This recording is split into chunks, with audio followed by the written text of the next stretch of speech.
नमस्कार दोस्तों, एक बार फिर से आप सभी का स्वागत है आपके अपने YouTube channel Indian technical institute पर।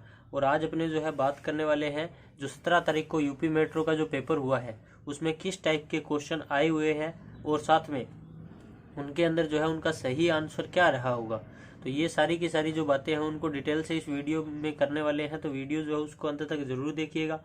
और चैनल पर अगर आप पहली बार आए हैं तो चैनल को सब्सक्राइब कर लीजिए और सब्सक्राइब करने के साथ में जो बेल आइकन दिया गया है उस बेल आइकन को भी दबा दीजिए ताकि आगे आने वाली वीडियो के नोटिफिकेशन आपको उसी से मिलने वाले हैं दोस्तों।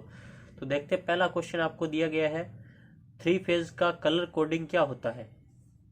3 फेज का कलर कोडिंग क्या होता है, यानी कि आपसे पूछा गया है कि 3 फेज की जो वायर होती है उसके अंदर जो तीनों वायरों का रंग क्या होता है। तो RYB जो है 3 फेज की जो वायर होती है उसका कलर कोडिंग होता है। और अगर इसमें आपसे पूछ लिया जाता कि आपकी जो है न्यूट्रल तार का रंग कैसा होता है, तो न्यूट्रल तार का जो रंग होता है वो आपका ब्लैक होता है, यानी कि काला होता है।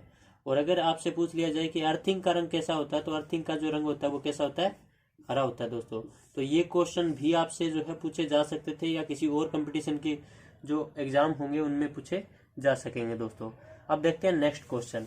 तो नेक्स्ट क्वेश्चन के अंदर आपसे पूछा गया है डीसी मोटर की गति होती है। ये क्वेश्चन पूछा गया है, हमारे पास ये पहुंचा है।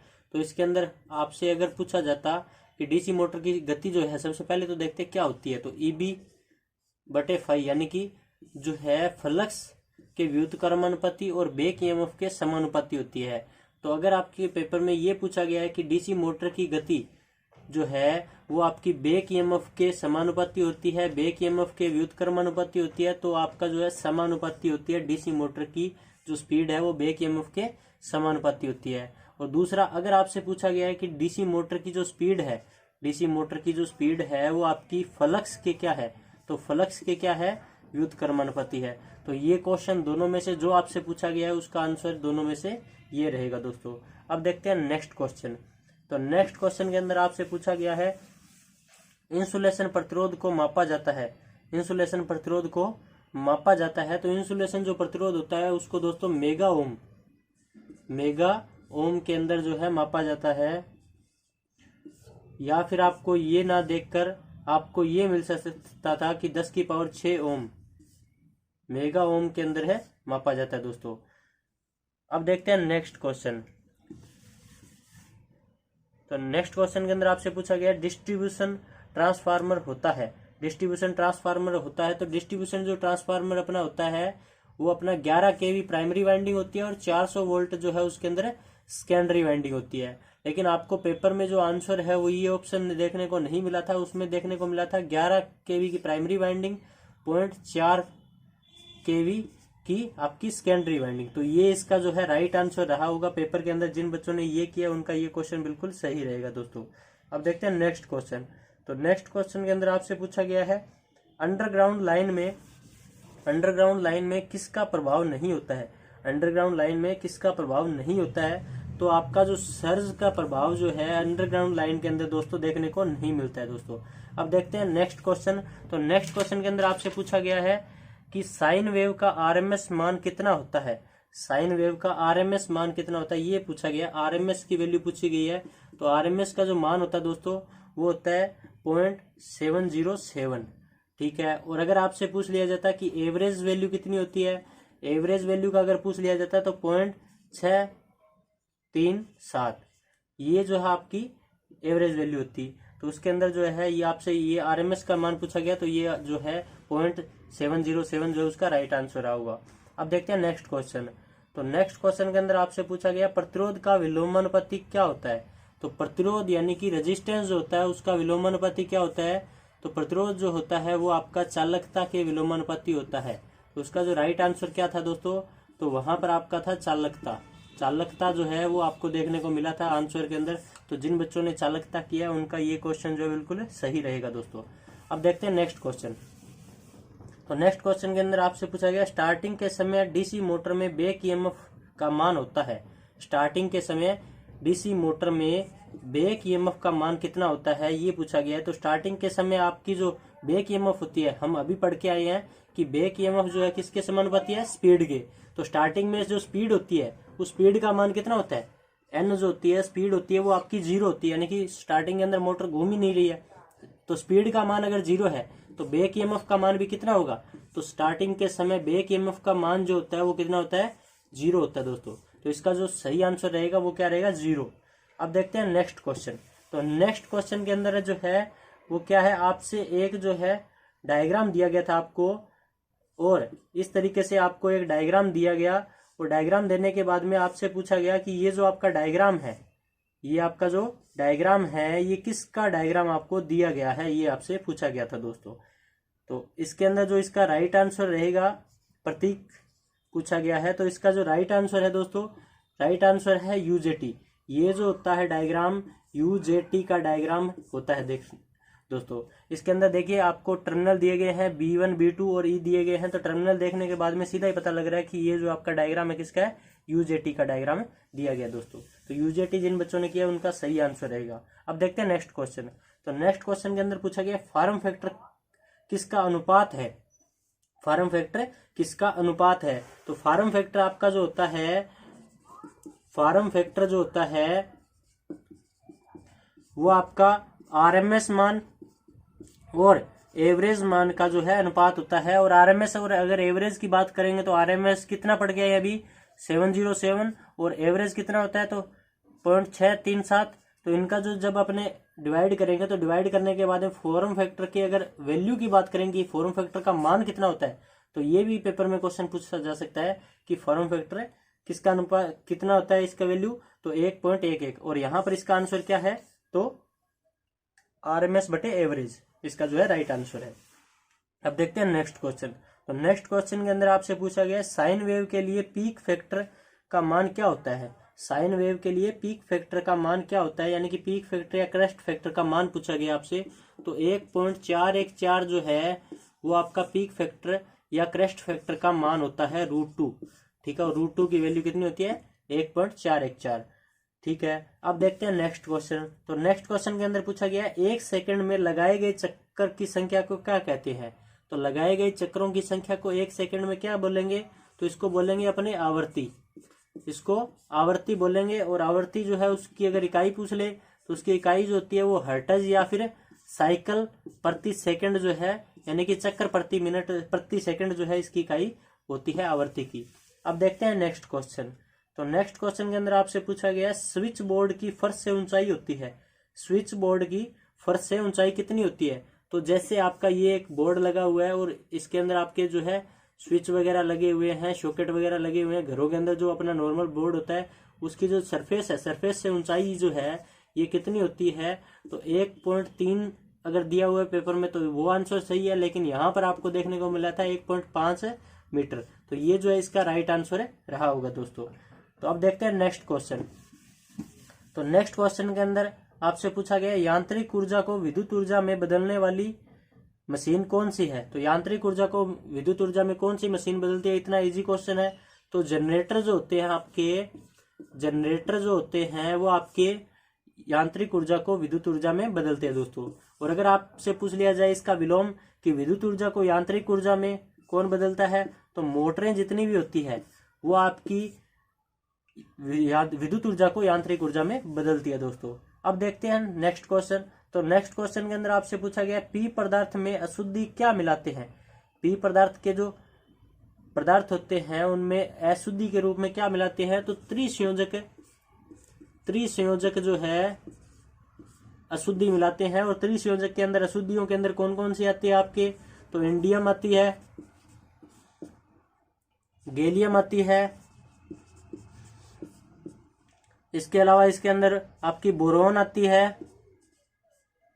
तो यहां पर जो है इससे केवल और केवल आपसे ये पूछा गया था कि कौन सी युक्ति मिलाती है, तो त्रिसंयोजक युक्ति मिलाते हैं। और अब आपसे अगर पेपर में ये पूछ लिया जाए कि एन पदार्थ जो होते हैं उनमें अशुद्धि के रूप में क्या मिलाते हैं, तो पंचसंयोजी, पंचसंयोजी जो है वो आपकी अशुद्धि के रूप में मिलाते हैं। और इसके अंदर कौन कौन से पदार्थ आते हैं, तो इसके अंदर आपके जो है एंटीमनी आता है,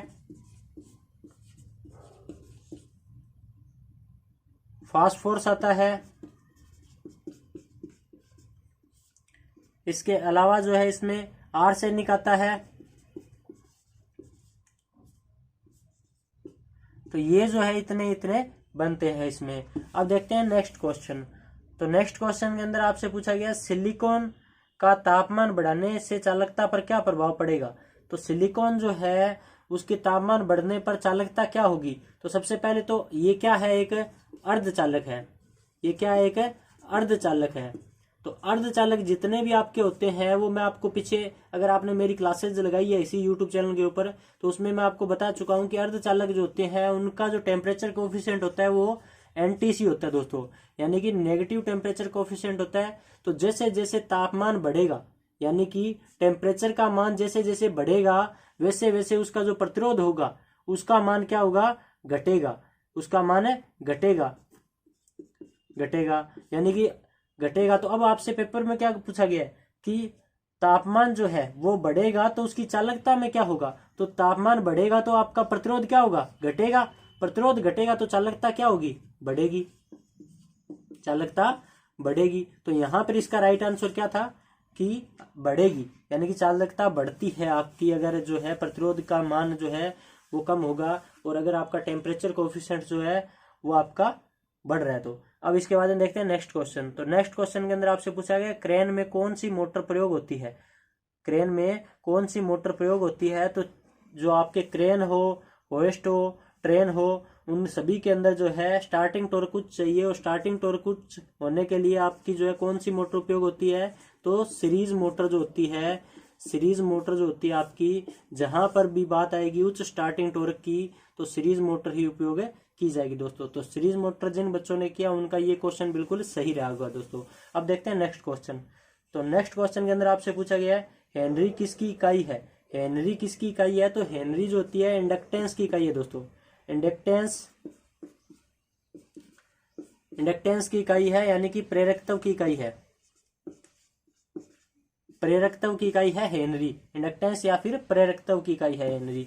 तो ये क्वेश्चन जो है इसका राइट आंसर इंडक्टेंस या प्रेरकत्व रहा होगा। अब देखते हैं अर्धचालक में ऊर्जा गैप का मान क्या होगा। अर्धचालक में ऊर्जा गैप का मान क्या है। ये थोड़ा सा अजीब क्वेश्चन भेजा है, लेकिन इसमें मैं आपको दोनों बता देता हूँ। 0.72 इलेक्ट्रोवोल्ट। इलेक्ट्रोवोल्ट जो है वो आपका जर्मेनियम जो है, अगर पेपर में ये पूछा गया है कि जर्मेनियम की जो अर्धचालकता है, जर्मेनियम की जो अर्धचालकता है उसका आपका अगर पेपर में पूछा गया है कि उसकी जो है वो ऊर्जा गैप का मान कितना होता है, तो 0.72 जो इलेक्ट्रोवोल्ट है उसका रहेगा। और अगर आपसे पेपर में ये पूछा गया है कि आपका जो है सिलिकॉन की जो है ऊर्जा गैप कितना है, तो सिलिकॉन जो है उसका ऊर्जा गैप कितना होगा दोस्तों, तो 1.72 जो है सिलिकॉन की जो है ऊर्जा गैप का मान होगा दोस्तों। तो ये दोनों ही जो है उनमें से पेपर में आपकी क्या पूछा गया, जर्मेनियम पूछा गया है या सिलिकॉन पूछा गया है, तो उसमें जो आपका सही आंसर जो है वो आपको देना था। अब देखते हैं नेक्स्ट क्वेश्चन। तो नेक्स्ट क्वेश्चन के अंदर आपसे पूछा गया है कौन सी अर्थिंग का प्रकार नहीं है। कौन सा अर्थिंग का प्रकार नहीं है। तो आपको पेपर में ऑप्शन दिए गए थे प्लेट अर्थिंग, उसके अलावा पाइप अर्थिंग, उसके अलावा रोड अर्थिंग, उसके अलावा आपको दिया गया था रस्सी अर्थिंग, रस्सी के द्वारा। ऐसे कुछ ऑप्शन आपको दिए गए थे। तो इसमें से जो आपकी रस्सी के द्वारा अर्थिंग है वो आपकी नहीं की जाती है। ये प्लेट के द्वारा भी की जाती है, पाइप के द्वारा भी की जाती है, और रोड के द्वारा भी की जाती है, लेकिन रस्सी के द्वारा दोस्तों नहीं की जाती है। तो इसका जो सही आंसर क्या रहेगा, रस्सी द्वारा। इसके अलावा नेक्स्ट क्वेश्चन के अंदर आपसे पूछा गया 3 फेज मोटर की रोटर गति सिंक्रोनस गति से होनी चाहिए। यानी कि 3 फेज मोटर की रोटर गति जो है सिंक्रोनस गति से क्या होनी चाहिए, तो सिंक्रोनस गति से आपकी कम होनी चाहिए। यानी कि आपका जो एनआर होता है वो हमेशा जो है एनएस से हमेशा कम होना चाहिए। एनआर जो होता है उसका मान हमेशा एनएस से, यानी कि जो आपकी रोटर गति है उसका मान सिंक्रोनस गति से हमेशा दोस्तों कम होना चाहिए। अब देखते हैं नेक्स्ट क्वेश्चन। तो नेक्स्ट क्वेश्चन के अंदर आपसे पूछा गया है पावर फैक्टर का विलोमानुपाती क्या होता है। पावर फैक्टर का विलोमानुपाती क्या होता है। तो पावर फैक्टर जो है उसका विलोमानुपाती दोस्तों क्यू फैक्टर होता है। लेकिन क्यू फैक्टर यानी कि इसको क्या बोला जाता है, क्वालिटी फैक्टर बोला जाता है, लेकिन आपके ऑप्शन के अंदर दिया गया था क्यू फैक्टर, तो उसका सही आंसर क्या था, क्यू फैक्टर। अब इसके बाद है नेक्स्ट क्वेश्चन। तो आपसे पूछा गया समय अवधि किसके विलोमानुपाती होती है। समय अवधि किसके विलोमानुपाती होती है, यानी कि टाइम अंतराल जो है वो आपसे किसके अनुपात में होता है, तो ये आपका फ्रीक्वेंसी के विलोमानुपात में होता है दोस्तों। तो इसका जो राइट आंसर क्या था, 1/f। अब इसके बाद में देखते हैं नेक्स्ट क्वेश्चन। तो नेक्स्ट क्वेश्चन के अंदर आपसे पूछा गया है वाट मीटर किस में आता है, तो वाट मीटर जो है वो आपका सूचक मापी में आता है दोस्तों। वाट मीटर आपका सूचक मापी के अंदर आता है दोस्तों। तो इसका जो राइट आंसर क्या था, इंडिकेटिंग जो है, इंडिकेटिंग के अंदर आपका वाट मीटर आता है दोस्तों। तो इसका जो राइट आंसर सूचक मापी जिन बच्चों ने किया उनका ये क्वेश्चन जो है बिल्कुल सही रहेगा दोस्तों। अब देखते हैं नेक्स्ट क्वेश्चन। तो नेक्स्ट क्वेश्चन के अंदर आपसे पूछा गया ऊर्जा का पारंपरिक स्रोत कौन सा है। ऊर्जा का पारंपरिक स्रोत कौन सा है, तो कोयला जो है, कोयला जो है ऑप्शन में आपको मिला था, तो कोयला जो है ऊर्जा का पारंपरिक स्रोत है दोस्तों। तो ये इसका जो है राइट आंसर रहेगा दोस्तों। अब देखते हैं नेक्स्ट क्वेश्चन। तो नेक्स्ट क्वेश्चन के अंदर आपसे पूछा गया सबसे अधिक दक्षता वाला एम्पलीफायर कौन सा है, तो क्लास सी जो एम्पलीफायर है वो सबसे अधिक दक्षता वाला एम्पलीफायर है होता है दोस्तों। अब देखते हैं नेक्स्ट क्वेश्चन। तो नेक्स्ट क्वेश्चन के अंदर आपसे पूछा गया है ऊर्जा मीटर कौन से प्रकार का यंत्र है। ऊर्जा मीटर कौन से प्रकार का यंत्र है, तो ऊर्जा मीटर जो है वो आपका दोस्तों समाकलन जो है, समाकलन प्रकार का KWH जो मीटर होता है, KWH जो मीटर है आपका, वो आपका समाकलन प्रकार का जो मीटर है वो होता है दोस्तों। तो इसका जो राइट आंसर क्या रहेगा, समाकलन प्रकार का। अब देखते हैं नेक्स्ट क्वेश्चन। तो नेक्स्ट क्वेश्चन के अंदर आपको जो है एक डायग्राम दिया गया था इस टाइप का, और डायग्राम देने के बाद में आपसे पूछा था कि ये जो है डायग्राम आपको दिखाया गया है, ये डायग्राम आपका किसका है, यानी कि आपको जो सिंबल दिया गया है ये सिंबल आपका किसका है। तो ये जो सिंबल होता है दोस्तों ये आपका नोर गेट का सिंबल है होता है दोस्तों। किसका प्रतीक दिया गया आपको, तो नोर गेट का प्रतीक आपको दिया गया दोस्तों। अब देखते हैं नेक्स्ट क्वेश्चन। तो नेक्स्ट क्वेश्चन के अंदर आपसे पूछा गया ट्रांसफार्मर में वोल्टेज उत्पन्न करने का तरीका क्या है। तो ट्रांसफार्मर जो होता है उसमें जो वोल्टेज उत्पन्न की जाती है दोस्तों वो स्टैटिक तरीके से आपकी जो ईएमएफ है उसको पैदा किया जाता है दोस्तों। स्टैटिक तरीके से पैदा किया जाता है। और अगर आपकी बात आ जाती मोटर वगैरह के अंदर या जनरेटर वगैरह के अंदर, तो उसमें आपका डायनेमिक तरीके से आपकी जो ईएमएफ है उसको पैदा किया जाता है दोस्तों। अब देखते हैं नेक्स्ट क्वेश्चन। तो नेक्स्ट क्वेश्चन के अंदर आपसे पूछा गया है प्रेरित ईएमएफ की दिशा ज्ञात करने का नियम कौन सा है। प्रेरित ईएमएफ यानी कि जो पैदा हुई ईएमएफ है उसकी दिशा किस नियम के द्वारा ज्ञात की जाती है। तो अगर आपने मेरी पूरी की पूरी जो है क्लासेस देखी है तो उसमें आपको करवाया हुआ है कि फ्लेमिंग के दाएं हाथ के नियम के द्वारा आपकी जो है